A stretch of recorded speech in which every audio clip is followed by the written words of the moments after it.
नमस्कार, सिटी न्यूजच्या रात्री 10च्या बुलेटिनमध्ये प्रेक्षकांचं मनपूर्वक स्वागत। आज दिनांक 15 सप्टेंबर 2025 वार सोमवार।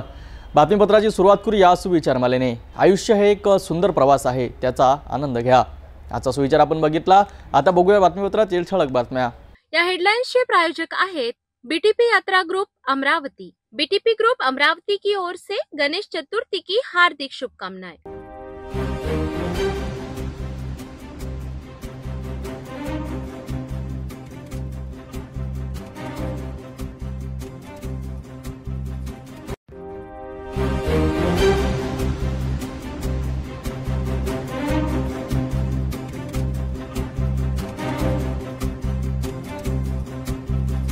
ठळक बातम्या बघितल्या। आता घेऊया एक छोटासा ब्रेक।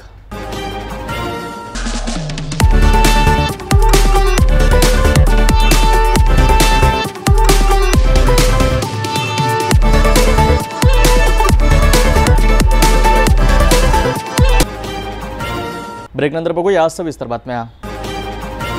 सुरुवातीला एक नजर टाकूया शहरातील गुन्हेगारी क्षेत्रातील घडामोडींवर। महामार्ग पोलिसांच्या सतर्कतेमुळे गोवंश तस्करीचा मोठा प्रयत्न हाणून पाडण्यात आला आहे। धामणगाव देवगाव महामार्ग पोलीस केंद्राच्या पथकाने आयसर वाहन पकडून तब्बल 40 ते 50 गोवंश वाचविले आहेत। 3 आरोपी पोलिसांच्या ताब्यात असून वाहन जप्त करण्यात आले आहे। महामार्ग पोलीस केंद्र धामणगाव यांच्या पथकाला गुप्त माहिती मिळाली होती की लालसर रंगाचे आयसर वाहन क्रमांक MS40 CT 4812 टोल नाक्यावरून पडून गेले आहे। तत्काळ पथकाने देवगाव चौफुली येथे नाकाबंदी लावली। पोलीस उपनिरीक्षक जमनादास सोनटक्के यांच्या नेतृत्वाखाली कारवाई करण्यात आली। वाहन थांबवून चालकास चौकशी केली असता त्याने आपले नाव बलकरण बाजू नागवंशी असे सांगितले। त्यांच्यासोबत सुकरलाल जोगी खारे आणि सोनू शिवनाथ मेहलवंशी हे दोघेही ताब्यात घेण्यात आले। वाहनाची तपासणी केली असता त्यात लाकडी पट्ट्यांनी बनवलेले 2 कप्पे असून वरच्या कप्प्यात 20 ते 25 आणि खालच्या कप्प्यात 20 ते 25 असे मिळून 40 ते 50 गोवंश जातीचे जनावरे आढळलीत। ही जनावरे गाय व बैल असल्याचे प्राथमिक तपासात स्पष्ट झालेत। वाहन व आरोपींना ताब्यात घेऊन तळेगाव तहसील पोलीस स्टेशनला सुपूर्द करण्यात आले आहे। पुढील तपास सुरू असून आरोपींवर गोवंश तस्करी संबंधी कायदेशीर कारवाई केली जाणार आहे। या कारवाईमुळे परिसरात समाधान व्यक्त होत असून नागरिकांनी अशा प्रकारच्या हालचालींची माहिती पोलिसांना देत सतर्क राहावे असे आवाहन प्रशासनाने केले आहे। महामार्ग पोलिसांच्या या कारवाईमुळे तब्बल 50 जनावरांचे प्राण वाचले आहेत। या प्रकारामुळे गोवंश तस्करीवर आळा बसण्यास मदत होईल अशी अपेक्षा आहे।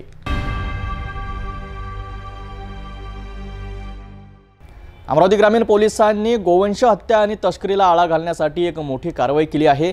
या कारवाईत एका 10 चाकी ट्रकमधून अत्यंत निर्दयीपणे कोंबून नेले जात असलेले 38 गोवंश जनावरे जप्त करण्यात आली आहेत। या संबंधित अधिक माहिती पाहूया। अमरावती ग्रामीणचे पोलीस अधीक्षक विशाल आनंद यांनी गोवंशीय जनावरांची कत्तलीसाठी होणारी वाहतूक थांबविण्यासाठी विशेष सूचना दिल्या होत्या।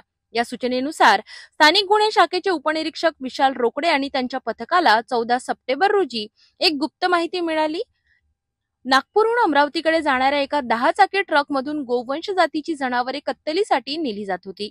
त्यांची क्रूरतेने वाहतूक केली जात होती। त्याचे पाय व तोंड बांधलेले होते। या गुप्त माहितीच्या आधारे पोलिसांनी चोरमावली रस्त्यावर नाकाबंदी केली। त्यांनी ट्रक थांबविण्याचा प्रयत्न केला, पण ट्रक चालकाने पोलिसांच्या जीपला धडक देऊन पळून जाण्याचा प्रयत्न केला। पोलिसांनी पाठलाग करून अखेर तो ट्रक थांबविला आणि ट्रक चालक आमिर अली दाऊद अली वय वर्ष 29 आणि मोहम्मद रिजवान मोहम्मद मुस्तफा वय वर्ष 40 यांना ताब्यात घेतले। तपासणी केली असता ट्रकमध्ये सुमारे 4 लाख रुपये किमतीची 38 जनावरे आढळली। पोलिसांनी हा ट्रक ज्यांची किंमत 15 लाख रुपये आहे जप्त केला। अशा प्रकारे एकूण 19 लाख रुपयांचा मुद्देमाल जप्त करण्यात आला आहे। पुढील कारवाईसाठी जनावरे आणि ट्रक लोणी पोलिसांच्या ताब्यात देण्यात आली आहेत। पोलीस अधीक्षक विशाल आनंद, अप्पर पोलीस अधीक्षक पंकज कुमावत आणि पोलीस निरीक्षक किरण वानखळे यांच्या मार्गदर्शनाखाली ही कारवाई यशस्वी झाली। गोवंश तस्करी थांबविण्यासाठी अमरावती पोलिसांनी उचललेले पाऊल नक्कीच कौतुकास्पद आहे। या कारवाईमुळे अवैध वाहतूक करणाऱ्या टोळ्यांना नक्कीच धाक बसेल।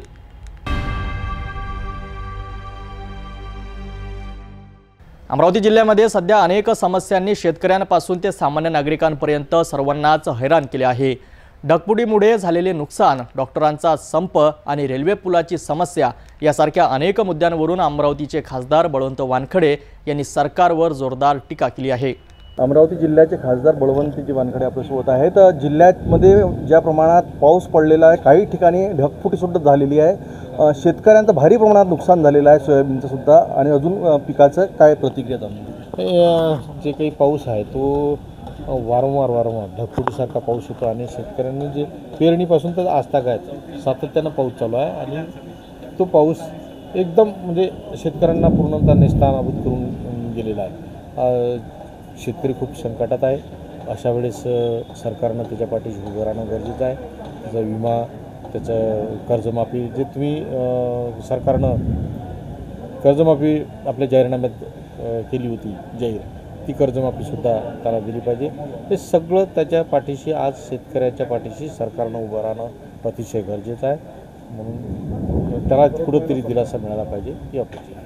महत्त्वाचा एक प्रश्न, रेल्वे ब्रिज जे आहे त्या संदर्भामध्ये कोणते पाऊल उचलण्यात आले? आतापर्यंत एकही टेक्निकल पर्सन ज्याने मीडिया समक्ष कोणत्याच प्रकारची माहिती दिली, तो PWD असो की रेल्वे विभाग असो किंवा अजून कोणता विभाग असो, या संदर्भात जे काही त्याचं स्ट्रक्चर ऑडिट झालं त्यामुळे तो क्षतिग्रस्त झाला हे सिद्ध झालं आणि तो सध्या वाहतुकीसाठी बंद आहे.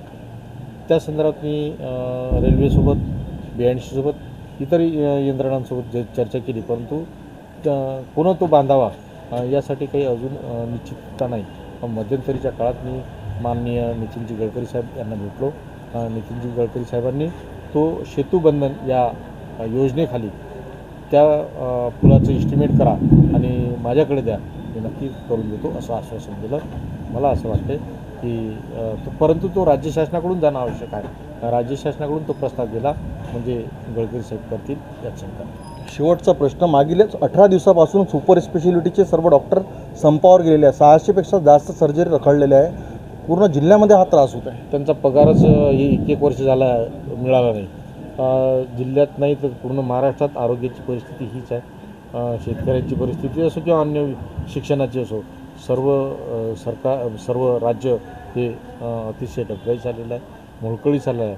मग तिथं आरोग्य, शिक्षण ह्या सगळ्या ज्या मूलभूत बाबी आहेत त्या मूलभूत बाबीसुद्धा आज लोकांना मिळत नाही. ते डॉक्टरांना 1 वर्षापासून पगार नाही आणि 1 वर्षापासून जर पगार नसेल तर तो आपला कुटुंब सांभाळून तो आरोग्यसेवा काय देईल, हा एक प्रश्न आहे. म्हणून आरोग्याच्या संदर्भात त्यांनी लगेच त्यांचे पगार वगैरे जे काही आहे ते करावं. खासदार बळवंत वानखडे यांनी विविध मुद्द्यांवरून सरकारला घेरण्याचा प्रयत्न केला आहे. शेतकरी, आरोग्य आणि वाहतूक यासारख्या गंभीर समस्यांवर त्यांनी लक्ष वेधले आहे. आता सरकार त्यांच्या मागण्यांकडे कसे लक्ष देते आणि या समस्यांवर काय उपाययोजना करते हे पाहणे महत्त्वाचं ठरेल.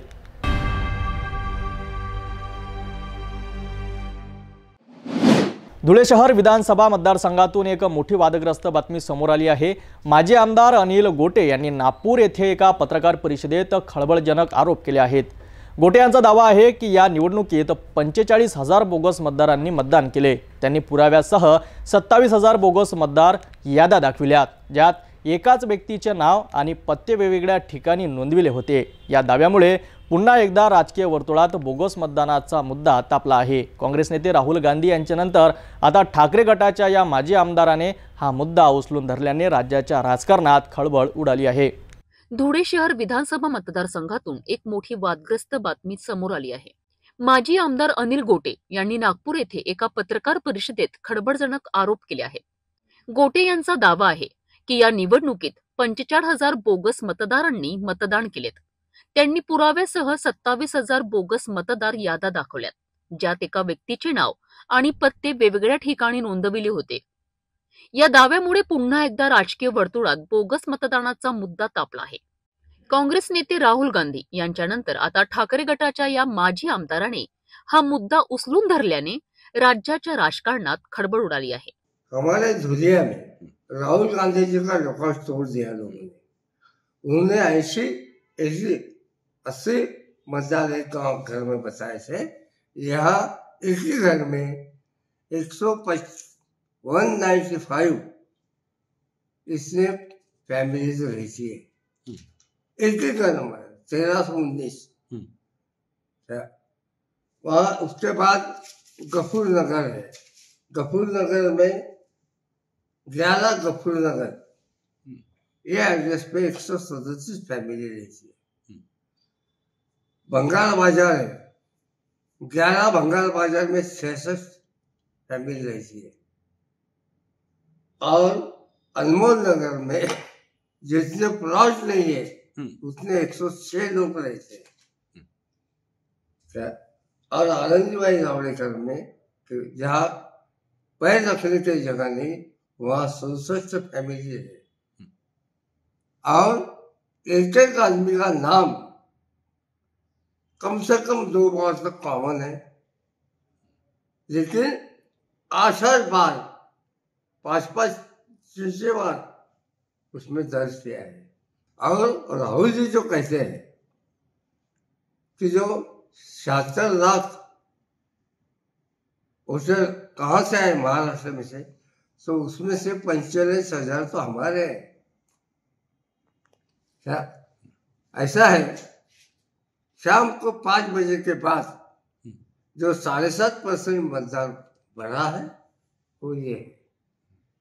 जो मरे हुए लोग हैं उसमें से 60% लोगों ने वोटिंग किया है। जो दुनिया छोड़ के गए हैं उन्होंने 100% वोटिंग किया है। माजी आमदार गोटे यांच्या या आरोपामुळे केवळ स्थानिकच नव्हे तर संपूर्ण राज्याच्या राजकारणात खळबळ उडाली आहे।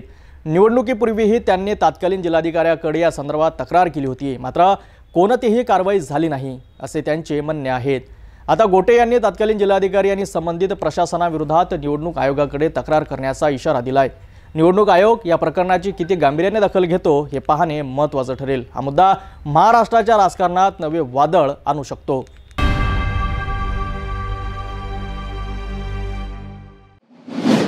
नांदगाव शहरातील आदर्श शिशुविहार प्राथमिक शाळेच्या आवारात सध्या पाण्याचे साम्राज्य पसरले आहे। मराठा विद्या प्रसारक समाज संस्थेच्या या शाळेतील विद्यार्थी आणि शिक्षकांना या पाण्यामुळे जीव धोक्यात घालून शाळेत जावं लागत आहे। नांदगावच्या या आदर्श शिशुविहार प्राथमिक शाळेत विद्यार्थ्यांच्या सुरक्षेसंबंधी थेट खेळ खेळला जात असल्याचं चित्र दिसत आहे। मराठा विद्या प्रसारक समाज संस्थेच्या या नामांकित शाळेच्या आवारात सध्या पाण्याचा मोठा साठा जमला आहे। या साचलेल्या पाण्यातूनच विद्यार्थी, शिक्षक आणि पालक वाढ काढत आहेत।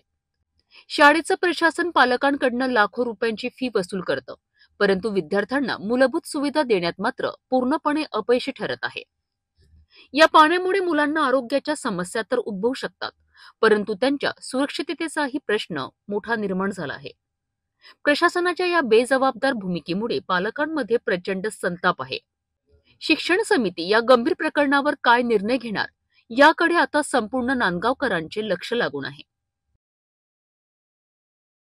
ज्या शाळेचं नाव आदर्श आहे त्या शाळेने तरी आपल्या विद्यार्थ्यांना आदर्श सुविधा द्यायला हव्यात। या समस्येवर लवकरात लवकर तोडगा निघेल अशी आशा करूया। सध्या तरी नांदगाव शिक्षण समितीच्या निर्णयाची वाट पाहण्याशिवाय पर्याय नाही। शेतकऱ्यांच्या जमिनीचे वाद आणि रस्त्याचे प्रश्न निकाली काढण्यासाठी एक मोठा निर्णय घेण्यात आला आहे। 17 सप्टेंबर पासून ते 2 ऑक्टोबर पर्यंत महाराजस्व अभियान राबविले जाणार आहे। यामध्ये शेतकऱ्यांचे आणि पारंपरिक वहिवाटीचे वाद मिटवण्यासाठी विशेष शिबिराचे आयोजन करण्यात आले आहे। यासोबत सुमारे 1750 स्थायी पट्ट्यांचे वाटपही केले जाणार आहे। माननीय पंतप्रधान नरेंद्रजी मोदी साहेब यांच्या जन्मदिनानिमित्त पासून ते 2 ऑक्टोबर जे म्हणजे महात्मा गांधीजींची जयंती असा हा जो पंधरवाड्याचा म्हणजे राष्ट्रनेता ते राष्ट्रपिता जयंती निमित्त हा जो पंधरवाडा आपण साजरा करतो आहे 17 सप्टेंबर 2025 ते 2 ऑक्टोबर 2025। यामध्ये आपण छत्रपती शिवाजी महाराज महाराजस्व अभियानाअंतर्गत आपण हा पंधरवाडा राबवतो आहे। हा पंधरवाडा आपण त्या ठिकाणी साजरा करण्याचं नियोजन केलेलं आहे। या पंधरवाड्याविषयी एकंदरीत आपल्या सर्वांना माहिती देणे, आम्ही जे महसूल प्रशासन म्हणून जे महसूल प्रशासनाचे तिन्ही जे महत्त्वाचे अंग आहेत त्या आम्ही जे याच्यात कारवाई करणार आहे किंवा आपल्याला याच्यामध्ये जी कामगिरी दिसेल आपल्या महसूल प्रशासनाकडून याबद्दलही आपल्या सर्वांना अवगत करायचं होतं आणि काही आपले याच्यामध्ये सुझाव असतील तर ते पण आपण याच्यामध्ये घेऊया। तर महत्त्वाचं म्हणजे की राष्ट्रनेता ते राष्ट्रपिता हा असा आपण सेवा पंधरवाडा या ठिकाणी साजरा करतो। यामध्ये पानंद रस्तेविषयी मोहीम आपण हाती घेतलेली आहे।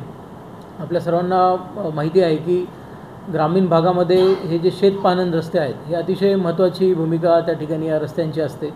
या रस्त्यांच्यामुळं वहिवाटीचे वाद जे पुढे काही प्रकरणांमध्ये दिवाणी न्यायालयांमध्ये पण जातात आणि अनेक प्रकरणांमध्ये दुर्दैवाने त्याच्यामध्ये काही क्राईमसुद्धा त्या ठिकाणी आपल्याला ग्रामीण भागामध्ये पाहायला मिळतात। या सर्व गोष्टींचा सर्वंकष विचार करून शासनाने हा जो 15वाडा राबवतो आहे आपण, याच्यातली सगळ्यात महत्त्वाची आणि पहिल्या टप्प्यातली बाब ही घेतलेली आहे ती म्हणजे पानंद रस्तेविषयी मोहीम आपण राबवणार आहोत। यामध्ये ऑलरेडी याच्यामध्ये महसूल विभागाने काम केलेलं आहे। यामध्ये टप्पे असे आम्हाला घालून दिलेले आहेत की शिवार फेरी घेऊन एकंदरीत सर्व गावातले जे रस्ते आहेत त्यांचं मॅपिंग करणे। आणि आपल्याला याच्यामध्ये सांगायला मला आनंद होतो की अमरावती तालुक्याने आपल्या जिल्ह्यामध्ये जो पॅटर्न राबवला तोच पॅटर्न एकंदरीत राज्याने इथे स्वीकारलेला आहे।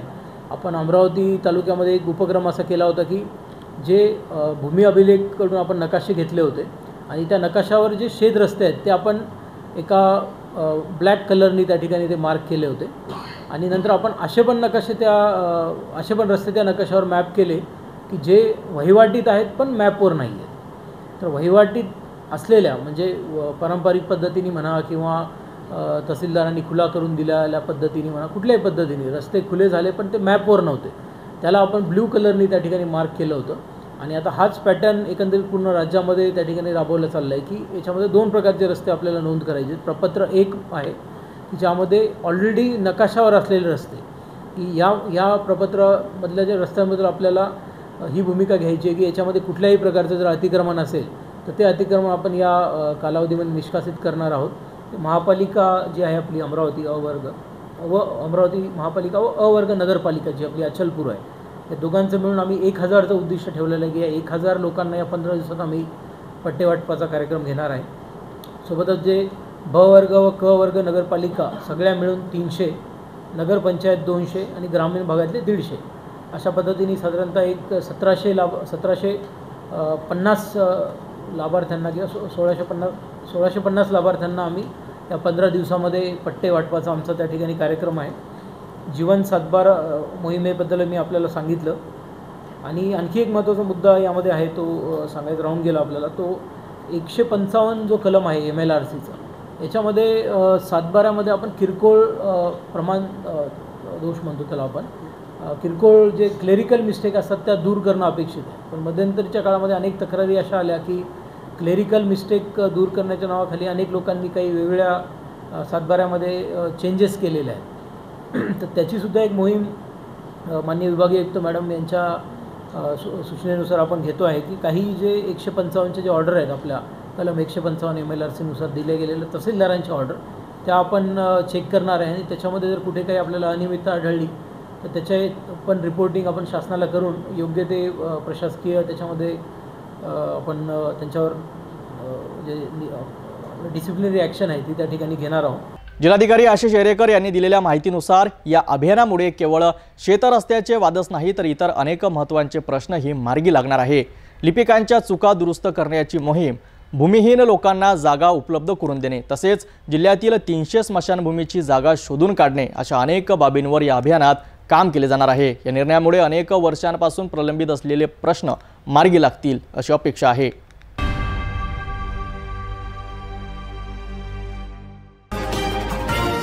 भेटूया एका छोट्याशा विश्रांतीनंतर। तपोवन फक्त 1.5 किलोमीटर अंतरावर राधानगरी लेआउट लेक व्ह्यू प्लॉट सह मोजकेच प्लॉट शिल्लक, त्वरित संपर्क करा 9930706667 किंवा 7620433325 या क्रमांकावर।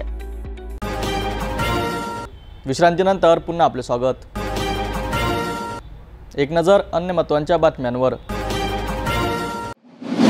भारत पाकिस्तान क्रिकेट सामन्यावरून राजकीय वातावरण तापल्याचं चित्र आहे। आज देशभरातून या सामन्याला विरोध होताना दिसतोय। याच पार्श्वभूमीवर शिवसेना उद्धव बाळासाहेब ठाकरे गटाने भारत सरकार विरोधात तीव्र आंदोलन छेडले आहे।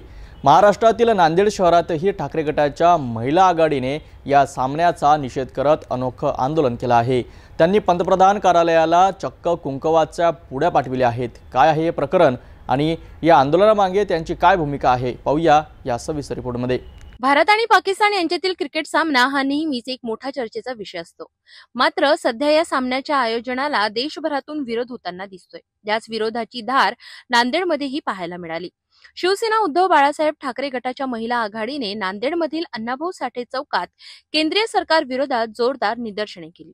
यावेळी महिला कार्यकर्त्यांनी हातात फलक घेऊन आणि घोषणाबाजी करत पाकिस्तान आणि केंद्र सरकारचा निषेध केला. त्यांचा मुख्य आक्षेप हा आहे की पाकिस्तान आपल्या देशात दहशतवाद पसरवत असताना त्यांच्यासोबत क्रिकेट सामने का खेळले जातात. हा सामना म्हणजे देशाच्या सैनिकांच्या बलिदानाचा अपमान आहे असं त्यांचं म्हणणं आहे. या आंदोलनात एक वेगळाच पवित्रा घेण्यात आला. महिला कार्यकर्त्यांनी पंतप्रधान कार्यालयाला कुंकवाच्या पुड्या पाठविल्या. हातात कुंकवाच्या पुड्या घेऊन त्यांनी केंद्र सरकारला नामर्द सरकार असा टोला लगावला. जोपर्यंत पाकिस्तान दहशतवाद थांबवत नाही तोपर्यंत त्यांच्यासोबत कोणताही संबंध ठेवू नये अशी त्यांची मागणी आहे. या आंदोलनात डॉक्टर निकिता चव्हाण यांच्यासह अनेक महिला पदाधिकारी आणि कार्यकर्त्या मोठ्या संख्येने सहभागी झाल्या होत्या. हे जे सरकार आहे हे काय दाखवण्याचा प्रयत्न करत आहेत मोदी सरकार. एकीकडं महागाई जास्त कमी, एकीकडे लाडक्या बहिणीची योजना ती बंद, दर 3 महिन्याला 4 महिन्याला पैसे टाकतात आणि ते तोंड पुसल्यासारखे कोपराला गुळ पुसण्याची आदत या मोदी सरकारची आहे. आता हे आम्हाला हे पाकिस्तान बरोबर क्रिकेट नकोच आहे. का बरं? पहलगाम हल्ल्यामध्ये कितीतरी महिलांचं सिंदूर पुसलं गेलं. तर त्यांची बाईलेक असती, त्यांचं कोणी असतं, देशाच्या बाईलेकी त्यांच्या नाहीत का? हे मोदी सरकारला केव्हा जाग येणार आहे? एक सगळ्या पहलगाम हल्ल्यांच्या नंतर सगळा देश हादरला. हे मोदी सरकारला काही दिसत नाही. सत्तेत राहून हे काय खेळ चालू आहे आणि त्यांच्या सत्तेमध्ये असते पाकिस्तान बरोबर मॅच घेतात. याचा आम्ही शिवसेनेच्या वतीने धिक्कार करत आहोत. ज्या लोकांचे आपल्याला तोंड पाहायचं नाही त्यांच्यासोबत क्रिकेट मॅच ठेवून तुम्ही काय दाखवायचा प्रयत्न करत आहात? तुमच्या म्हणजे झालेली तुम्ही जे चुका करत आहे त्याच्यावर पांघरून टाकायचा हे एक निष्फळ प्रयत्न आहे. खरं म्हटलं तर या क्रिकेटवर तुम्ही बहिष्कार टाकायला पाहिजे होतं, पण ते न करता आज एक क्रिकेट सगळ्यांचं म्हणजे आवडीचं खेळ आहे म्हणून ते एक मनोरंजन म्हणून तुम्ही तिथे हे दाखवता. हे टोटल पूर्णपणे चुकीचं आहे. आणि ज्या पंतप्रधान त्यांना जर महिलांचं होणाऱ्या अत्याचाराकडे त्यांना जर काही वाटत नसेल मग त्याचल्या पंतप्रधानांना आम्ही हे कुंकूचं पॅकेट आम्ही त्यांना पाठवित आहोत. आणि आजच्या घडीला इथं पहलगाम हल्ला असो की मणिपूरचा अत्याचार असो हे पूर्ण जगाने पाहिलेला आहे. रस्त्यावर महिलांना निवस्त्र करून जे बलात्कार झालेले आहे त्यावर सुद्धा मलम लावायला आजच्या घडीला मणिपूरला गेले. काय दाखवायचंय? त्यावेळेस कुठे गेले होते पंतप्रधान? पूर्णपणे लढत असताना पंतप्रधान तिथे गेले नाही आणि आजच्या घडीला जातात. अरे हे किती शर्मेची बाब आहे. आणि म्हणून आम्ही हे कुंकूचं पॅकेट आम्ही त्यांच्या कार्यालयामध्ये पाठवत आहे. असं लावून बसा म्हणा. क्रिकेटच्या मैदानावरचा संघर्ष आता थेट राजकीय आंदोलनाचा भाग बनलेला दिसतोय. पाकिस्तानसोबतच क्रिकेट खेळाडूवरून देशभरात अनेक ठिकाणी असेच विविध प्रदर्शन होत आहेत. नांदेडमध्येही ठाकरे गटाने कुंकू पाठवून केंद्र सरकारवर निशाणा साधला. या आंदोलनानंतर केंद्र सरकार यावर काय भूमिका घेणार हे पाहणं महत्त्वाचं ठरेल. भंडारा जिल्ह्यातील पवनी तालुक्यातील अडाळ गावातील एका गंभीर प्रकरणावर लक्ष केंद्रित करणार आहोत, जिथे शांततेसाठी स्थापन झालेल्या तंटामुक्त समितीच्या अध्यक्षपदी एका अशा व्यक्तीची निवड झाली आहे ज्याच्यावर गंभीर गुन्ह्याची नोंद असल्याचा आरोप आहे. भंडारा जिल्ह्यातील पवनी तालुक्यातील अडाळ गावात नुकतीच तंटामुक्त समितीच्या अध्यक्षांची निवड झाली आणि या निवडीने गावात एक नवा वाद निर्माण झाला. 25 ऑगस्ट रोजी झालेल्या ग्रामसभेत मतदानाद्वारे मुनीश्वर बोधलकर यांची अध्यक्षपदी निवड झाली. मात्र या निवडीनंतर गावकऱ्यांनी जोरदार आक्षेप घेतला. स्थानिकांनी दिलेल्या माहितीनुसार नवनिर्वाचित अध्यक्ष मुनीश्वर बोधलकर यांच्यावर भारतीय न्याय संहितेअंतर्गत गुन्हा दाखल आहे. हे प्रकरण सध्या न्यायालयात आहे. सर्वात गंभीर बाब म्हणजे ग्रामपंचायत प्रशासनाने उमेदवाराची पोलीस चारित्र्य पडताळणी न करताच ही निवड मंजूर केली. त्यामुळे गावात तणावाचे वातावरण निर्माण झाले आहे. गावकऱ्यांनी या निवडीवर तीव्र संताप व्यक्त केला आहे आणि ही निवड तात्काळ रद्द करण्याची मागणी केली आहे. जर ही निवड रद्द झाली नाही तर संघर्ष होण्याची भीती गावकऱ्यांकडून व्यक्त केली जात आहे. तंटामुक्त गाव अभियान शांतता आणि एकोपा टिकविण्यासाठी सुरू करण्यात आले होते. पण या घटनेमुळे या अभियानाच्या उद्देशावर प्रश्नचिन्ह निर्माण झाले आहे. आता प्रशासन यावर काय भूमिका घेणार हे पाहणं महत्त्वाचं ठरेल. शांततेसाठी नेमलेल्या समितीवरच जर गुन्हेगारांची निवड होत असेल तर गावातील शांतता कशी टिकेल हा प्रश्न सध्या अडाळ गावातील प्रत्येक नागरिकांच्या मनात आहे. ग्रामपंचायतीच्या या भूमिकेमुळे त्यांच्या प्रशासनावरही गंभीर प्रश्नचिन्ह निर्माण झाले आहेत. या प्रकरणातील पुढील घडामोडीवर सिटी न्यूजचं लक्ष असेल. तोपर्यंत पाहत रहा सिटी न्यूज.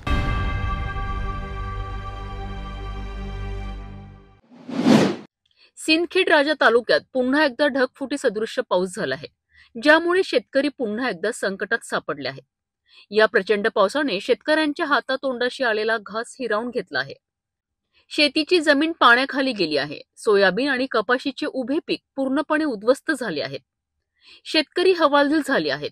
पडसखेड चक्का येथील शेतकरी बालाजी सोसे आणि पांडुरंग सोसे यांनी संतप्त होत थेट सरकारला सवाल विचारला आहे. सरकार शेतकऱ्याला न्याय देणार की फक्त रक्त पिणार? शेतकऱ्यांच्या डोळ्यातील अश्रू सरकारला दिसत नाहीत का? गेल्या 3 वर्षांपासून शेतकरी सातत्याने ढगफुटी, अतिवृष्टी आणि गारपिटीच्या संकटाचा सामना करीत आहेत. परंतु शासनाकडून मदतीच्या बाबतीत पूर्णपणे दुर्लक्ष होत आहे. 2023 मध्ये नेत्यांनी आश्वासनांचा पाऊस पाडला, दौरे केलेत, परंतु 100% नुकसान झालेल्या शेतकऱ्यांना केवळ 79% मदत मिळाली. धक्कादायक बाब म्हणजे 2023च्या नुकसान भरपाईचे पैसे अजूनही शेतकऱ्यांना मिळालेले नाहीत.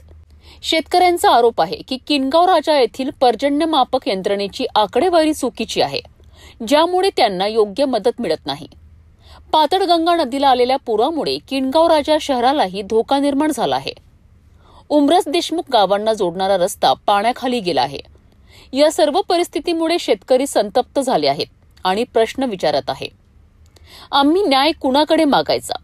शेतकरी योद्धा कृती समितीचे अध्यक्ष बालाजी सोसे गेली 2 वर्ष सतत या अन्यायाविरुद्ध लढत आहेत, परंतु शासकीय कागदपत्री आकडेवारीमुळे शेतकऱ्यांना न्याय मिळत नाहीये.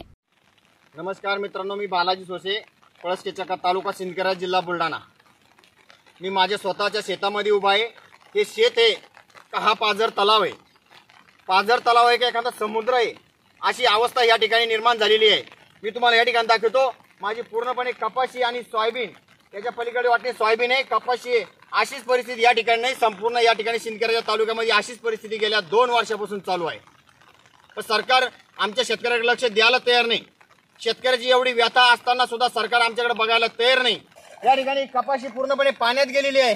या ठिकाणी कपाशी पाण्यात जवळपास 2 महिन्यापासून ही कपाशी पाण्यात आहे. आम्ही सरकारकडे विनंती करतो, तहसीलदार साहेबांना निवेदन दिलं की आमच्या पळसखेडच्या परिसरामध्ये खूप मोठ्या प्रमाणात पाऊस पडला. पण सरकार म्हणतंय पर्जन्यमापक यंत्रणा म्हणते की पाऊस पडला नाही. मग शेतकऱ्याच्या हे वावरामध्ये समुद्रातून पाणी आलं का? हाच प्रश्न आमचा निर्माण या ठिकाणी झालेला आहे.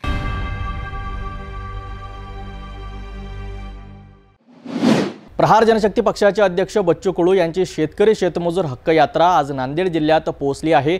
शेतकऱ्यांच्या विविध प्रश्नावर सरकारला घेरण्यासाठी त्यांनी ही यात्रा सुरू केली आहे. शेतकऱ्यांच्या मालाला योग्य हमीभाव न मिळणे, कर्जमाफीतील दिरंगाई अशा अनेक मुद्द्यांवरून त्यांनी सरकारवर जोरदार टीका केली आहे. प्रहार जनशक्ती पक्षाचे प्रमुख बच्चू कडू यांनी शेतकऱ्यांच्या मागण्यांकरिता संघर्ष सुरू केला आहे. त्यांच्या शेतकरी शेतमजूर हक्क यात्रेचे नांदेड जिल्ह्यात जोरदार स्वागत झालेत. हदगाव तालुक्यातील कामार येथे झालेल्या सभेत त्यांनी सरकारवर हल्लाबोल केलाय. कडू यांनी सांगितले की शेतकऱ्यांच्या शेतमालाला योग्य हमीभाव मिळत नाहीये आणि कर्जमाफीच्या बाबतीतही सरकार उदासीन आहे. जर शेतकऱ्यांना हमीभाव आणि कर्जमुक्ती मिळाली नाही तर 28 सप्टेंबर रोजी नागपूर येथे महाराष्ट्रातील शेतकऱ्यांचा भव्य मोर्चा काढण्यात येईल असा इशारा त्यांनी दिलाय. यावेळी त्यांनी नैसर्गिक आपत्तीमुळे होणाऱ्या नुकसानीवरही सरकारवर टीका केली आहे. शेतकरी नैसर्गिक आपत्तीने मरत आहेत, परंतु सरकारची कुठलीही मदत त्यांच्यापर्यंत पोहोचली नाही. हे सरकार शेतकऱ्यांना मरण्याच्या दारावर सोडत आहेत असे कठोर शब्द वापरून त्यांनी आपला संताप व्यक्त केलाय.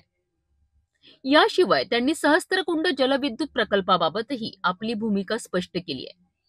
या प्रकल्पाकरिता इथल्या मातीचा एकही खड्डा आम्ही देणार नाही असे सांगून त्यांनी स्थानिकांच्या भावनांना पाठिंबा दिलाय.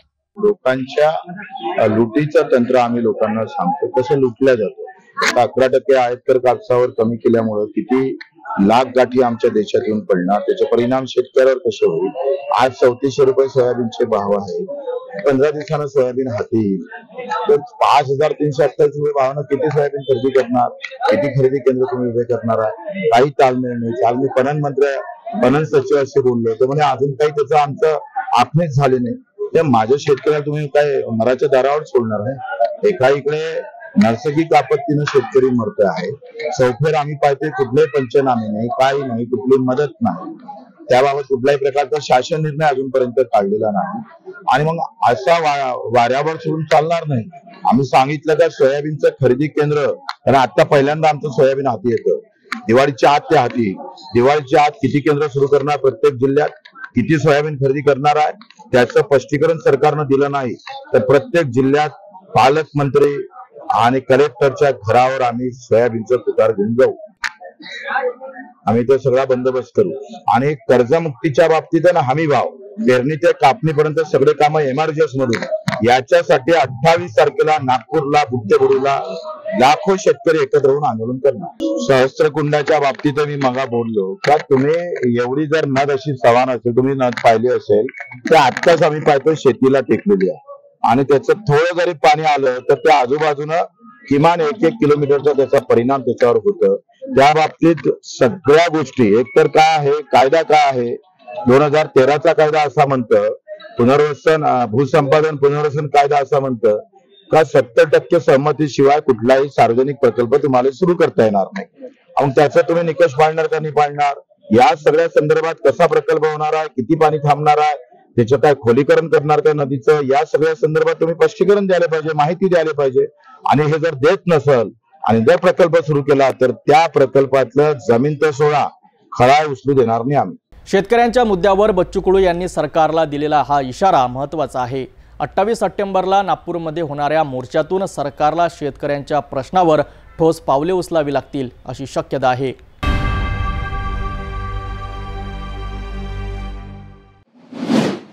चौदा सप्टेंबर हिंदी दिनाच्या निमित्ताने ओसवाल संघाच्या ओसवाल महिला मंडळाने अमरावती येथे एक भव्य कवी संमेलनाचे आयोजन केले होते. शहरातील शुभम मंगलम कार्यालयात आयोजित केलेल्या या कार्यक्रमात देशभरातील नामवंत कवींनी हजेरी लावली आणि हास्य गझल व कवितांच्या माध्यमातून उपस्थितांना मंत्रमुग्ध केले. भक्ती की उमंग हास्य की तरंग या थीमवर आधारित या कवी संमेलनाचे संयोजक कवयित्री डॉक्टर ममता मेहता यांनी केले होते.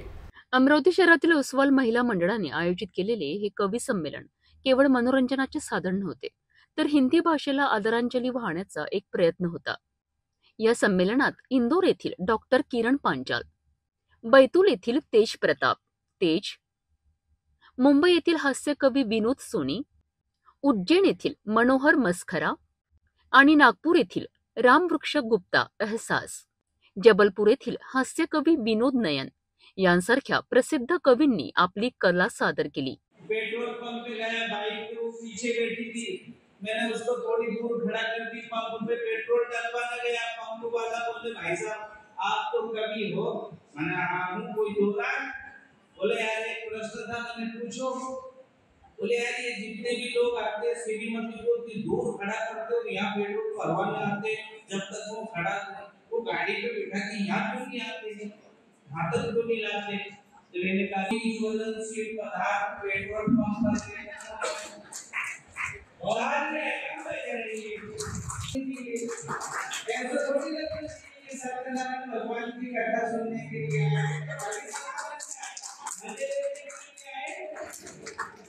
ओसवाल महिला मंडळाचे अध्यक्ष सरला लुनिया आणि सचिव संगीता संचेती यांच्या नेतृत्वाखाली मंगला आचलिया, ममता कर्णावट, माधुरी बोकरिया आणि अर्चना मिनल यांच्यासह अनेक सदस्यांनी या कार्यक्रमाला यशस्वी करण्याकरिता विशेष प्रयत्न केलेत.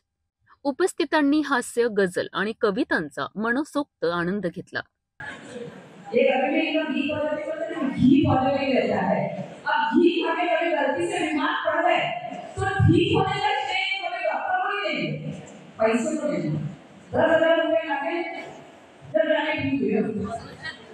कभी डॉक्टर को नहीं लेंगे 10,000 रुपया गाड़िया जब जाके ठीक हो, तो ये भी एक लेकिन हमारे मनोहर जी जॉली जॉली नेचर इनका मस्ती करते जरा जरा हंसना हंसाना काम है इनका जो करते हैं खरा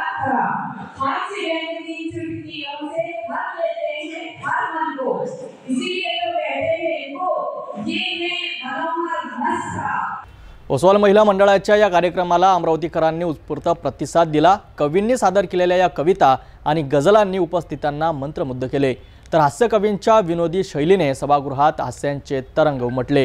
हिंदी दिनाचे औचित्य साधून आयोजित केलेले हे संमेलन केवळ एका साहित्यिक सोहळ्यापुरते मर्यादित नव्हते, तर शहरात अनेक सकारात्मक आणि आनंददायी वातावरण निर्माण करणारे होते।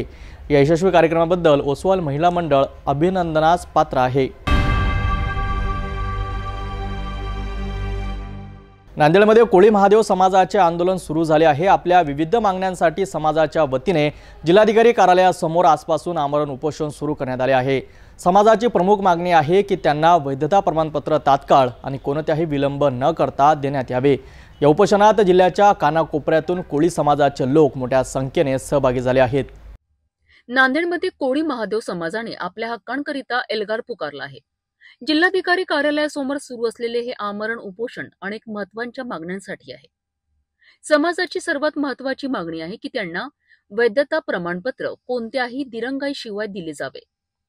या प्रमाणपत्र अभावी समाजाच्या लोकांना अनेक सरकारी योजना आणि लाभांपासून वंचित राहावे लागत आहे। त्याचबरोबर त्यांच्या आरक्षणासंदर्भातही त्यांनी शासनाला स्पष्ट इशारा दिला आहे। आदिवासी प्रवर्गात इतर कोणत्याही जातींना समाविष्ट करण्याचा प्रयत्न केल्यास ते षडयंत्र हाणून पाडण्याचा निर्धार त्यांनी व्यक्त केलाय। आमच्या आरक्षणात कोणालाही घुसवण्याचा प्रयत्न करू नका, असा कडक इशारा त्यांनी दिला आहे। आंदोलकांनी आमच्या मागण्या मान्य करा, अन्यथा खुर्च्या खाली करा, अशा घोषणा देत शासनाचे लक्ष वेधून घेतले आहे। या आंदोलनात नांदेड जिल्ह्यातील विविध भागांतून आलेले कोळी समाज बांधव सहभागी झाले आहेत, ज्यामुळे या आंदोलनाला एक मजबूत स्वरूप प्राप्त झाले आहेत।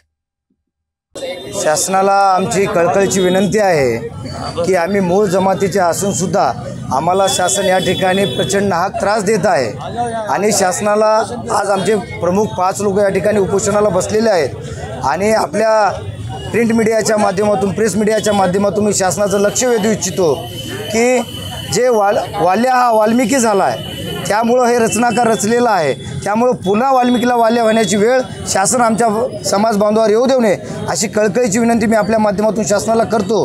जे आज आम्ही मूळ जमातीचे असून सुद्धा आम्हाला जात वैधता प्रमाणपत्र असो, जात वैधता सर्टिफिकेट असो, या ठिकाणी प्रचंड नाहक त्रास समितीच्या माध्यमातून शासन करत आहे, तरी शासनाला पुन्हा एकदा विनंती आहे की हे जात बाजूला सारून या ठिकाणी सुलभरित्या लेकराच्या भवितव्याचं शिक्षणाचं भवितव्य लक्षात घेऊन या ठिकाणी जात वैधता प्रमाणपत्र द्यावं अशी विनंती करतो।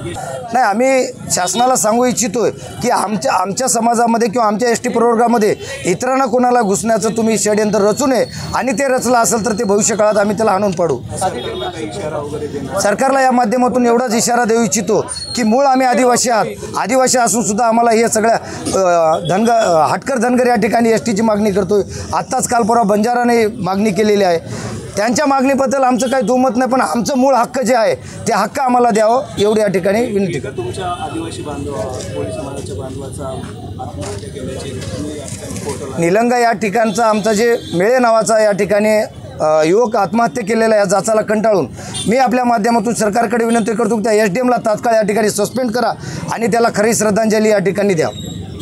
कोळी महादेव समाजाच्या या आंदोलनाने प्रशासनापुढे मोठे आव्हान उभे केले आहे। वैधता प्रमाणपत्र आणि आरक्षणाच्या संरक्षणासाठी सुरू असलेल्या या उपोषणाकडे आता शासन कसे लक्ष देणार हे पाहणे महत्त्वाचं ठरेल।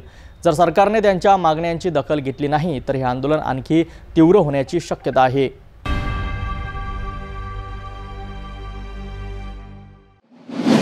येरखेडा गावातून एक मन हेलकावून टाकणारी बातमी समोर येत आहे। प्रीती सोसायटीमध्ये राहणाऱ्या एका 6 वर्षीय चिमुकलीचा मृतदेह गावाजवळच्या बागरोडा नाल्यात आढळल्याने परिसरात एकच खळबळ उडाली आहे। या घटनेमुळे संपूर्ण गावात शोककळा पसरली असून पोलीस या प्रकरणाचा सखोल तपास करीत आहे। नागपूर जिल्ह्यातील येरखेडा गावामध्ये एका 6 वर्षीय बालिकेच्या मृत्यूने हादरून सोडले आहे। क्रिस्टिना मरकाम नावाच्या एका मुलीचा मृतदेह गावाजवळच्या बागडोरा नाल्यात सापडला। 12 सप्टेंबर रोजी संध्याकाळी 7 वाजल्यापासून ही चिमुरडी बेपत्ता होती। मुलीची आई मनीषा मरकाम यांनी तात्काळ पोलिसात तक्रार दाखल केली। पोलिसांनी शोध सुरू केला, परंतु शनिवारपर्यंत तिच्याबद्दल कोणताही सुगावा लागला नाही। यामुळे परिसरातील नागरिकांमध्ये तणाव वाढला होता। पोलिसांनी परिसरातील सीसीटीव्ही फुटेज तपासले असता ती मुलगी शुक्रवारी संध्याकाळी 5 वाजता नाल्याच्या दिशेने जाताना दिसली।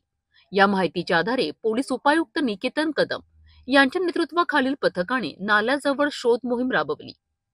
याच मोहिमेदरम्यान शनिवारी सायंकाळी तिचा मृतदेह नाल्यात आढळून आला। सध्या पोलीस या प्रकरणाचा पुढील तपास करीत आहेत। येवती येरखेडा गावातील एक दुःखदायी बातमी। या घटनेमुळे परिसरात शोककळा पसरली असून लहान मुलांच्या सुरक्षेचा प्रश्न पुन्हा एकदा ऐरणीवर आला आहे। पोलीस या प्रकरणाचा सखोल तपास करीत आहेत आणि पुढील अपडेटसाठी जुळत रहा सिटी न्यूजशी।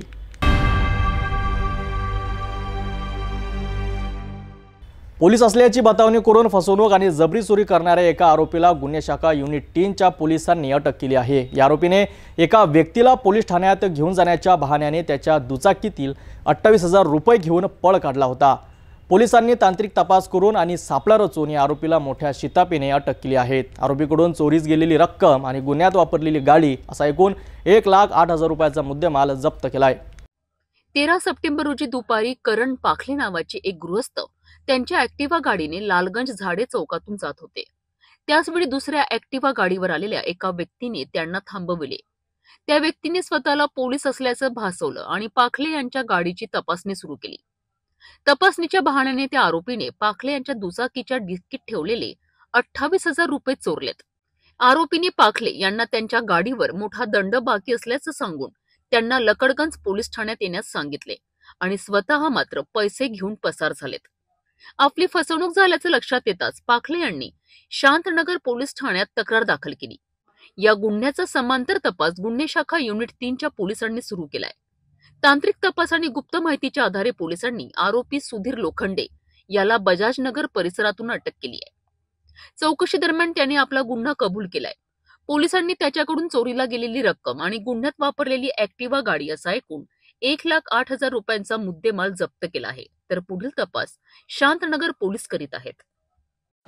दिनांक 13/9/2025 रोजी संध्याकाळी 6:30 वाजता दरम्यान फिर्यादी हे दही बाजार पुलावर जात असताना यातील एक आरोपी आहे सुधीर लोखंडे म्हणून, त्यांनी त्याला मागून येऊन थांबवले व त्याला सांगितलं की मी पोलीसवाला आहे म्हणून। त्याची गाडीची झडती घेतली। गाडीच्या डिक्कीमधून त्यांनी 28,000 रुपये त्याला दिसले।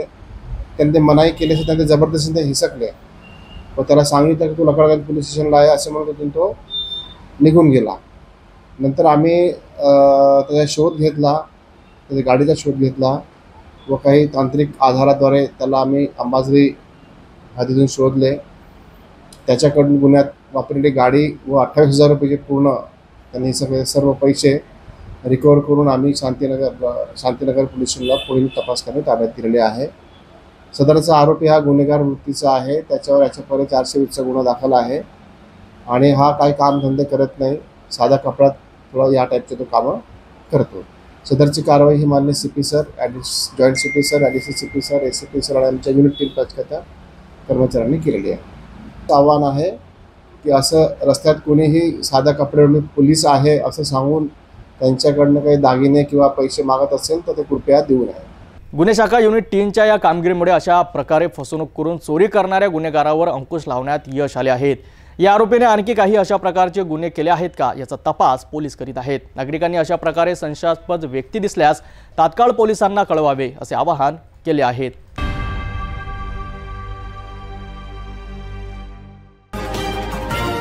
भेटूया एका छोट्याशा विश्रांतीनंतर। तपोवनपासून फक्त 1.5 किलोमीटर अंतरावर राधानगरी लेआउट लेक व्ह्यू प्लॉटसह मोजकेच प्लॉट शिल्लक। त्वरित संपर्क करा 9930706667 किंवा 7620433325 या क्रमांकावर। विश्रांतीनंतर पुन्हा आपले स्वागत। एक नजर अन्य महत्त्वाच्या बातम्यांवर। गेल्या 3 महिन्यांपासून अनेक गावकऱ्यांसाठी डोकेदुखी ठरली आहे। चिंचोरा तालुक्यातील टेकडा कंबालपेठा गावाजवळचा अडट्टी वागू पूल गेल्या 6 ते 7 महिन्यांपासून अर्धवट अवस्थेत आहे। पुलाचे काम पावसाळ्याच्या आधीच पूर्ण होणे अपेक्षित होते, पण ते अद्यापही थांबले आहेत। त्यामुळे बस सेवा बंद झाली असून विद्यार्थ्यांच्या शिक्षणावरही मोठा परिणाम होत आहे। कोट्यवधी रुपये खर्चूनही काम का पूर्ण होत नाही, कंत्राटदार दिरंगाई का करत आहे, या सगळ्यांचा फटका सामान्य नागरिकांना आणि लहानग्या विद्यार्थ्यांना बसत आहे। पाहूया ही सविस्तर बातमी। महाराष्ट्रातील गडचिरोली जिल्ह्याचा सिरोंचा तालुका जो आधीच अतिदुर्गम म्हणून ओळखला जातो। इथले छोटे मोठे नाले पावसाळ्यात अनेक गावांचा संपर्क तोडतात। तशीच एक समस्या टेकडा कंबालपेठा मार्गावरील अडट्टी वागू नाल्यावरच्या पुलाची आहे। वर्षानुवर्षे नागरिक या पुलाची मागणी करीत होते, कारण जुना पूल अतिशय ठेंगणा होता आणि थोड्याशा पावसातही तो पाण्याखाली जायचा। अखेर नवा पूल मंजूर झाला आणि नागरिकांना वाटलं की आता तरी त्यांची समस्या सुटेल, पण त्यांची ही आशा आता निराशेमध्ये बदलली आहे। गेल्या 6-7 महिन्यांपासून या नवीन पुलाचं बांधकाम सुरू आहे, पण ते इतकं संथ गतीने सुरू आहे की पावसाळा येऊनही पुलाचं काम पूर्ण झालेलं नाही। 3 महिन्यांपासून या मार्गावरील बस सेवा पूर्णपणे थांबली आहे। याचा सर्वाधिक फटका विद्यार्थ्यांना बसत आहे, कारण त्यांना रोज शिक्षणासाठी सिरोंचा येथे जाण्यासाठी अनेक अडचणींना तोंड द्यावं लागतं। पालकांना आपल्या मुलांना पुलाजवळ सोडून पुन्हा घेण्यासाठी यावं लागतं, ज्यामुळे त्यांना वेळ आणि कष्ट दोन्ही वाढले आहेत। कोट्यवधी रुपये खर्च करूनही हे काम अर्धवट का आहे? प्रशासनाची दिरंगाई की कंत्राटदारांची बेफिक्री? याचा जाब विचारण्यासाठी नागरिक आता संतप्त झाले आहेत। आम्ही आणखी किती त्रास सहन करायचा, असा संतप्त सवाल इथले नागरिक विचारत आहेत। या समस्येवर त्वरित तोडगा काढण्याची गरज आहे। अडट्टी वागू पुलाचे काम लवकरात लवकर पूर्ण होणे आवश्यक आहे, जेणेकरून विद्यार्थ्यांचे शिक्षण आणि सामान्य नागरिकांचे जीवन सुरळीत होईल। प्रशासनाने यावर तात्काळ लक्ष घालून कंत्राटदारावर कारवाई करणे आणि काम तातडीने पूर्ण करणे गरजेचे आहे। तोपर्यंत तरी इथल्या नागरिकांना मोठा त्रास सहन करावा लागणार आहे। सिटी न्यूज कार्यालयात अमरावती जिल्ह्यातील राजुरा परिसरातील एका शेतकऱ्याने आपली आपबीती सांगत कैलाश गिरुळकर नामक व्यक्ती याच्या शेतात बेकायदेशीरपणे अतिक्रमण करीत असल्याची बतावणी केली होती। हे वृत्त सिटी न्यूजवर संबंधित शेतकऱ्याची प्रतिक्रिया घेत प्रकाशित करण्यात आलं। या वृत्ताचा मागोवा घेण्यासाठी सिटी न्यूजचे प्रतिनिधी प्रत्यक्ष राजुरा येथील त्या शेतकऱ्याच्या शेतात गेले असता या गोष्टीची पडताळणी जेव्हा केली तेव्हा असं लक्षात आलं की संबंधित शेत कैलास गिरुळकर यांना विकलेच नाही। हा सर्व प्रकरणाशी कैलास गिरुळकर यांचा कुठलाही संबंध नाही आणि संबंधित शेतकऱ्याला वाढीव दराने हे शेत कैलास गिरुळकर यांना विकायची इच्छा आहे, मात्र तो वाढीव दर त्यांना मिळत नसल्यामुळे हा मार्ग त्यांनी स्वीकारला। सिटी न्यूजच्या बातमीचा वापर करून संबंधित शेतकऱ्याने आपला डाव यशस्वी करण्याचा प्रयत्न केला, मात्र सिटी न्यूज या वृत्ताच्या माध्यमातून हे स्पष्ट करते की या सर्व प्रकरणाशी कैलास गिरुळकर यांचा कुठलाही संबंध नाही। अशा कुठल्याही प्रकारची तक्रार सिटी न्यूजला आल्यानंतर सिटी न्यूज दोन्ही बाजूंची पडताळणी करतो, दोन्ही बाजू चॅनलवर दाखवण्याचा प्रयत्न करतो, जेणेकरून कुणासोबतच अन्याय होणार नाही। नाण्याच्या 2 बाजू तपासणं हा लोकशाहीच्या नियमामध्ये येतं आणि तेच आम्ही करण्याचा प्रयत्न केला। नाण्याची दुसरी बाजू बघितली असता हा आरोप पूर्णपणे चुकीचा आहे असं निष्पन्न झालं। शत्रुघ्न दामप्पा नांदेडकर काहीच आपल्याच परिवारातल्या नागरिकांनी आपलेच आरोप आहे, भाऊबंदकीच आहे आपली, असं काही दुसरे नाही आहे। फक्त एवढंच आहे का समजा हा रस्ता सार्वजनिक आहे, पार्श्वमधून आलेला रस्ता आहे। आता हे कंपाऊंड भरला, आता मी लेआउट टाकलाय समजा, आता लेआउट टाकलं तर हे लेआउट याच्यातले काही प्लॉट गेलेले आहे, आता ह्या वावराला रस्ता नसून हे लेआउट आले पैसे वापस मागवा। आपलं असं म्हणणं आहे भाऊबंदकीत का बा 5 फूट तुम्ही का 5 फूट मिळू द्या, शासनानं GR कसा आहे रस्ता थांबवता येत नाही, बावनकुळे साहेबांना काढलाच आहे, याच्यात कैलास गिरुळकरचं काही घेणं झालं नाही। त्याचा असा आरोप आहे की तुम्ही कैलास गिरुळकरले आरोप हा कोणी कोणावर करू शकते, स्पष्टीकरण विचारायला बरोबर आहे। आरोप हा तोंडाला काही हे नसते, विकलं नाही, मी माझ्या नावानं चलान भरलेली आहे, रस्ता जे डॉक्युमेंट आहे पूर्ण ओके आहे, माझ्याच नावानं आहे, सातबारा माझ्या नावानं आहे, लेआउटची परमिशन माझ्याच नावानं आहे, मालक मीच आहे। माझ्यात 13 नाव होते, 13 पैकी 13 ने विश्वास दाखवला, मी एकटाच आहे। तिच्यात जर आता माझे पैसे नाही लोकांनी वापस मागितले तर जवळीक रस्ता मोकळा होणार नाही, तवरीक मला विकता येणार नाही, बरोबर। मग आता पर्याय व्यवस्था काय आहे, माझ्यापाशी तहसीलदाराचे आदेश आहे, मी तहसीलदारावर जिंकलेला आहे, मी नियमाने पोलिसांनी रिपोर्ट दिला, त्यानं माझ्या दिला, मी त्याचा दिला, दोघांवर गुन्हे दाखल झाले, बायकायदा पोलीस आले, पोलिसांनी आपल्याला सहकार्य केलं, दोन्ही पार्टीला समजून सांगितलं, मला पोलीस स्टेशनला बोलावलं, भाऊबंदकी आहे, वादविवाद करू नका, आपण थांबून गेलो। त्याच्यानंतर मी काही कारवाई केली नाही, पुन्हा येणं काय आता ते तुमच्या पैसे आले, तुमच्यापासून कुठं कागद अजून काय केले, मग मला आलं। आता माझ्या तर रोजीरोटीचा सवाल 38 एकरात कास्तकारी होत नाही 38 गुंठ्यात. बरोबर येणं तर याचं होते 7-8 एकर पहिले विकून टाकलं. आता सारे का त्या 8 एकराचा 38 गुंठ्यात चालणार आहे का हे? अरे भाऊ बनकी झोपा पाहिजे एवढंच पण नाही, बाकी काही नाही. लहान त्याचा काही वाटेवत नाही अजून. तुम्ही म्हणाल तसं, पण हे भले सहकार्य म्या सह्या दिल्या नसत्यात मोजणी झाली नसती. बरोबर म्या भोगवणकी सह्या दिल्या ना तेही नाही दिल्या, पण म्या जर सही दिली नसते टप्पा पडला नसता. पण म्या सहीसाठी थांबवलं का तेही विचारा. जेव्हा म्हटलं तेव्हा त्याच्या मागत धावत गेलो मी. बरोबर ते तरी माझ्यापाशी म्या मिटिंग घ्यायला हे कंपाऊंड भरलं तर एवढंच म्हटलं का दादा घरी ये, आपण मिटिंग घेऊ, फक्त माझ्या थोडासा रस्ता मोकळा करतात. ते माझ्या घरापर्यंत आले. मी तर 4दा त्याच्या घरी मिटिंगला गेलो. बरोबर ते नाही आले मला सहकार्य करायला. अशी भाऊ बनकी काय कामाची? हे दुश्मन नाही आहे की नाही? हो आखरी सध्या सौदा हो काय आम्हाला एकामेकासाठी भाऊ बनकी धावत, ते दुसरा परगावाला धावत नसते. म्हणजे एकूण आपण जर बघितलं तर आपले 3 हिस्से आपल्या परिवारातले यामध्ये तीन असते वेगळं पारखी आहे. 38 आरचे 3 हिस्से पडलेले होते. ज्याचा पहिला हिस्सा आपण तो तिकडला बघित आहात. हा कंपाऊंड दिसते ना, कंपाऊंडच्या त्या पलीकडे जर बघितलं तर तो हिस्सा त्यांच्या भाऊबंदकीचाच आहे. आणि हा दुसरा प्लॉट आपण जर एकंदरीत बघितलं तर हा प्लॉट सध्या यांच्या मालकीचा आहे, ज्यामध्ये त्यांनी सध्या प्लॉटचं सिस्टीम बनवल्याचं चित्र आपल्याला दिसून येतं. याचं आता प्रकरण कोर्टात वगैरे प्रकरण चालू आहे का? तहसीलदाराकडे चालू आहे. तहसीलदाराकडे चालू आहे.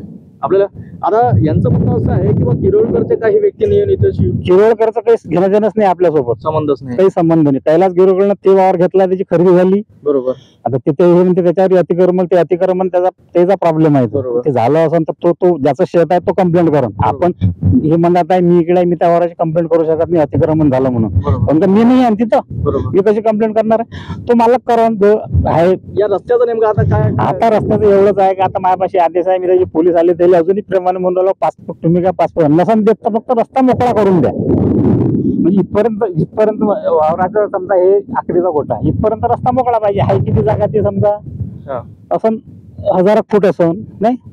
बरोबर आता 1000 फुटाचे 5 करोड मागून राहिला तर पुतण्या नाही. आता कोणी दिन काय 5 करोड? त्यानंच म्हटलं त्या दिवशी पोलीस आले त्या दिवशी देता काय म्हणे 5 करोड. आता कोणी 5 करोड चित्रा चौकात धावणी, इथं जंगलात 5 करोड दिन काय कोणी काही मानायला पटलं पाहिजे असंच हे असते.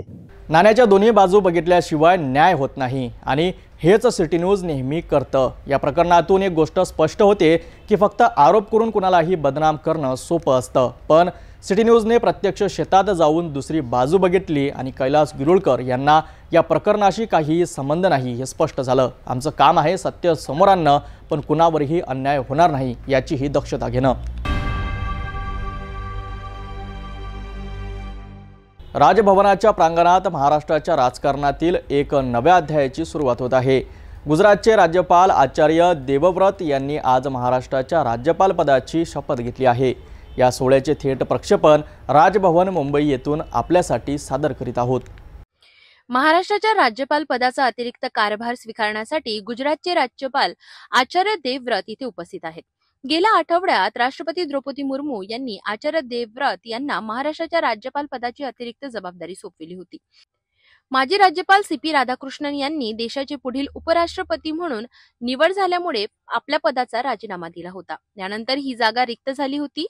मुंबई उच्च न्यायालयाचे मुख्य न्यायाधीश चंद्रशेखर यांनी आचार्य देवव्रत यांना राज्यपाल पदाची आज शपथ दिली. आचार्य देवव्रत यांनी वयाच्या 66व्या वर्षी संस्कृत भाषेत शपथ घेतली. अहम देवव्रतः ईश्वरस्य शपथं गृह्णामि यदहं श्रद्धापूर्वकं महाराष्ट्रस्य राज्यपाल पदस्य कार्यपालनं करिष्यामि एवं स्वसकल योग्यतया संविधानस्य विधेश्च परिरक्षणं संरक्षणं प्रतिरक्षणं च करिष्यामि एवं अहम महाराष्ट्रस्य जनानां सेवायां कल्याणे च निरतो भविष्यामि. या ऐतिहासिक सोहळ्याला राज्याचे मुख्यमंत्री देवेंद्र फडणवीस, मंत्रिमंडळातील इतर सदस्य तसेच प्रशासकीय आणि पोलीस दलातील वरिष्ठ अधिकारी उपस्थित होते. आचार्य देवव्रत हे 2019 पासून गुजरातचे राज्यपाल म्हणून कार्यरत आहेत. त्यांच्याकडे हिंदी आणि इतिहासातील पदव्युत्तर पदवी असून त्यांनी नैसर्गिक चिकित्सा आणि योगशास्त्रांमध्ये डॉक्टरेट मिळवली आहे. मुख्यमंत्री देवेंद्र फडणवीस यांनी नवनियुक्त राज्यपाल महोदयांना शुभेच्छा दिल्या. या सोहळ्याने महाराष्ट्राच्या राजकीय पटलावर एक नवीन पर्व सुरू झालंय. महाराष्ट्राचे नवे राज्यपाल म्हणून आचार्य देवव्रत यांनी आज कार्यभार स्वीकारला आहे। त्यांचा अनुभव आणि ज्ञानाचा महाराष्ट्राला निश्चितच फायदा होईल अशी आशा आहे। राज्याचे मुख्य कार्यकारी अधिकारी आणि राज्यपाल यांच्या समन्वयाने राज्याच्या प्रगतीला अधिक गती मिळेल अशी अपेक्षा आहे। या शपथविधी सोहळ्यातील प्रत्येक अपडेट आम्ही आपल्यापर्यंत पोहोचवत राहू।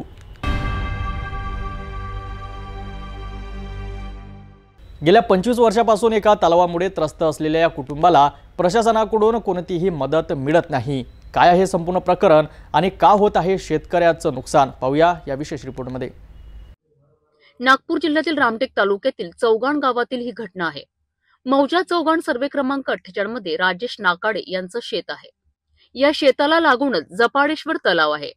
दरवर्षी पावसाळ्यात आणि भात शेतीच्या वेळी या तलावातील पाणी शेतात शिरतं आणि उभ्या पिकाचं मोठं नुकसान होतं। गेल्या 25 वर्षांपासून हा त्रास सुरू आहे। पीडित शेतकरी राजेश नाकाडे यांनी या समस्येबद्दल अनेकदा रामटेकचे तहसीलदार, जिल्हा परिषद लघु सिंचन विभाग आणि ग्रामपंचायतीकडे तक्रार केली आहे। मात्र पाटबंधारे आणि महसूल विभागाच्या दुर्लक्षामुळे त्यांना कोणत्याही प्रकारची मदत मिळाली नाही। एका शेतकऱ्याची ही व्यथा नाही, तर या समस्येने गावातील इतर अनेक शेतकरीही त्रस्त आहेत। प्रशासनाने या गंभीर समस्येकडे त्वरित लक्ष देऊन शेतकऱ्यांना न्याय देण्याची मागणी जोर धरत आहे। मंजुळीबाई नाकाडे याची शेती मीनं ठेक्यामध्ये केली आहे 70,000 मध्ये, पण मीनं लागवड 1.5 लाखाची लागवड केली। या लागवडीमुळे पाणी भरल्यामुळे हे माझी फसल नुकसान होऊन राहिली आहे। तलावाच्या वरफ्लो पाणी नाही जात म्हणून सान माझी नुकसान होऊन राहिली आहे। न तो जो वरफ्लो आहे तो बंद केला आहे, ते पाणी नाही जाऊन राहिला म्हणून सान माझ्या शेतीत पाणी भरला आहे। माझी शेती पुरी सडून राहिली आहे। कमीत कमी कंबरभर पाणी आहे माझ्या शेतीमध्ये, पुरं पाणी निघून नाही राहिलं आहे बंद असल्यामुळे। आता तुमची मागणी काय? माझी मागणी एवढीच आहे, नाही वरफ्लो काढून द्या, नाही तर माझ्या शेतीतली फसल भरून द्या नुकसान। माझी शेती मौजा चौगाण येथे साजा क्रमांक 48 या क्रमांकाची जपाडेश्वर तलावाला लागून माझी शेती आहे। तलावात जास्त पाणी भरल्यामुळे तो पाणी रिटर्न माझ्या शेतात जमा होऊन माझ्या शेतातील धान पिकाचे पूर्ण नुकसान झालेले आहे। मागील 20 वर्षापासून माझे वडील सुद्धा हे तहसील कार्यालय व जिल्हा सिंचन विभाग यांच्यासोबत पत्रव्यवहार करतात, परंतु शासनाने याची कोणत्याही प्रकारची दखल घेतलेली नाही। यावर्षीसुद्धा मी 13 जुलै 2025ला जिल्हा परिषद लघु सिंचन विभाग यांना तसेच तहसीलदार साहेब यांना पत्र व्यवहार केलेला आहे, परंतु शासनाची कोणत्याही प्रकारची अजूनपर्यंत उपाययोजना झालेली नाही। आणि आज माझ्या शेतामध्ये माझ्या कंबरवर पाणी जमा झालेलं असून माझ्या शेतातील धानाचे पीक पूर्ण सडण्याच्या मार्गावर आहे। करिता माझी शासनास ही विनंती आहे की तलावातील पाणी हे खाली करून माझ्या शेतातील पिकाचे नुकसान होणार नाही याची खबरदारी घ्यावी व भविष्यात माझ्या शेतात तलावाचे पाणी जमा राहणार नाही याकरता तलावाचे पाणी निघण्याची कायमची व्यवस्था करावी। रामटेक तालुक्यातील शेतकऱ्याची ही समस्या गंभीर आहे। गेल्या 25 वर्षापासून सुरू असलेल्या या त्रासाकडे प्रशासनाचं दुर्लक्ष का होत आहे, हा एक मोठा प्रश्न आहे। आता तरी प्रशासन या शेतकऱ्यांच्या मागणीची दखल घेऊन त्यांना न्याय देईल अशी आशा आहे। जाता पुन्हा एकदा आजच्या ठळक बातम्या। या हेडलाइन्सचे प्रायोजक आहेत बीटीपी यात्रा group Amravati. BTP group Amravati की ओर से गणेश चतुर्थी की हार्दिक शुभकामनाएं।